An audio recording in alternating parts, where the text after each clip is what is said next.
9 साल का अरहम और उसके 3 जिगरी दोस्त अली, जैन और सारा छुट्टियों का मजा लेने के लिए पिकनिक पर गए थे। ये चारों दोस्त बहुत जिज्ञासु और साहसी थे। उनके खेलने कूदने और मस्ती की जगह झील के किनारे थी, जहां पानी की शीतल लहरें एक अलग ही सुकून दे रही थीं।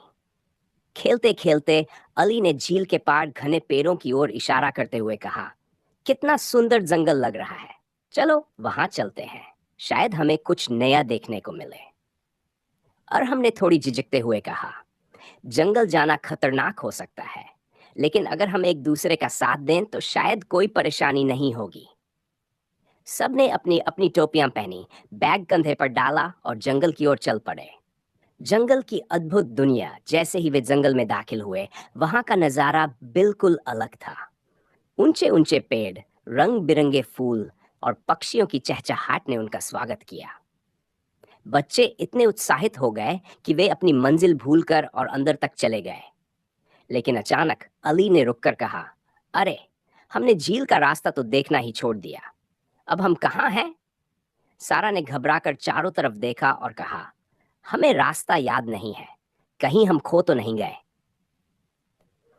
अरहम ने उन्हें हिम्मत देते हुए कहा, डरने की कोई बात नहीं, हम मिलकर रास्ता ढूंढ लेंगे। चलो, कोई संकेत ढूंढते हैं। रहस्यमय खरगोश तभी एक सफेद रंग का खरगोश तेजी से उनके पास से गुजरा। अली ने हंसते हुए कहा, क्या लगता है ये खरगोश हमें रास्ता दिखा सकता है? खरगोश रुककर उनकी ओर देखने लगा, जैसे वह उनकी बात समझ रहा हो। फिर उसने अपनी पूंछ हिलाई और एक दिशा में भागने लगा। बच्चे उसकी चाल समझ गए और उसके पीछे पीछे चलने लगे। जंगल का पहला चैलेंज। बंदर का पुल खरगोश उन्हें एक नदी के पास लेकर गया, जहां पेड़ों पर बंदरों का झुंड खेल रहा था। सबसे बड़ा बंदर झूले पर बैठा था। उसने मुस्कुराते हुए कहा, अगर तुम इस नदी को पार करना चाहते हो तो तुम्हें मेरी पहेली का जवाब देना होगा। सुनो ध्यान से, ऐसा क्या है जो तुम्हारे पास भी है, लेकिन जब तुम उसे दूसरों को दे देते हो तो वह तुम्हारे पास से नहीं जाता? सारा ने तुरंत जवाब दिया, मुस्कान। बंदर ने जोर से ताली बजाई और कहा, तुमने सही जवाब दिया। अब इस चूल्हे का इस्तेमाल करो और नदी पार करो। जंगल का दूसरा चैलेंज। तोते का राज नदी पार करने के बाद बच्चे एक बड़े पेड़ के पास पहुंचे। वहां एक सुंदर हरा तोता बैठा था। उसने कर्कश आवाज में कहा, तुम्हारा अगला कदम मुझसे होकर जाएगा, लेकिन पहले मेरी पहेली का जवाब दो। ऐसी कौन सी चीज है जो जितनी ज्यादा होती है उतनी ही हल्की लगती है? जैन ने थोड़ी देर सोचा और कहा, हवा। तोता मुस्कुराते हुए बोला, बहुत बढ़िया, आगे बढ़ो, लेकिन ध्यान रखना, जंगल में हर मोड़ पर खतरा हो सकता है। जंगल का तीसरा चैलेंज। शेर का साहसिक इम्तिहान। आखिरकार बच्चे एक घने इलाके में पहुंचे, जहां एक शेर अपने गुफा के पास खड़ा था। शेर ने दहाड़ते हुए कहा, तुम्हें यहां से गुजरने के लिए अपनी बहादुरी साबित करनी होगी। मेरी गुफा के अंदर एक जादुई पत्थर रखा है।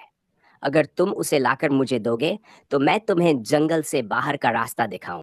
और हाँ दोस्तों, अगर आपको ये कहानी पसंद आई हो तो M F mini project channel को लाइक, शेयर और सब्सक्राइब जरूर करें और बेल आइकन को भी दबा दें ताकि आपको और भी मजेदार और प्यारी कहानियां देखने और सुनने को मिले।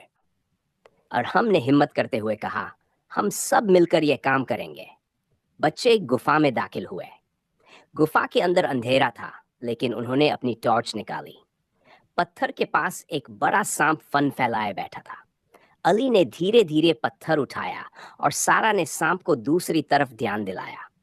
जैसे ही वे गुफा से बाहर निकले, शेर ने मुस्कुराकर कहा, तुम सच में बहादुर बच्चे हो।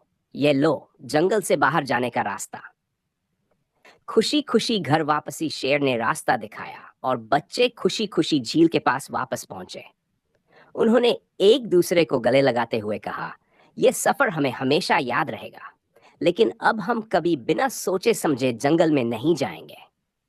कहानी से सीख। ये कहानी हमें सिखाती है कि डर और परेशानी से घबराने के बजाय अगर हम मिलकर सोचें और हिम्मत दिखाएं, तो कोई भी मुश्किल हल की जा सकती।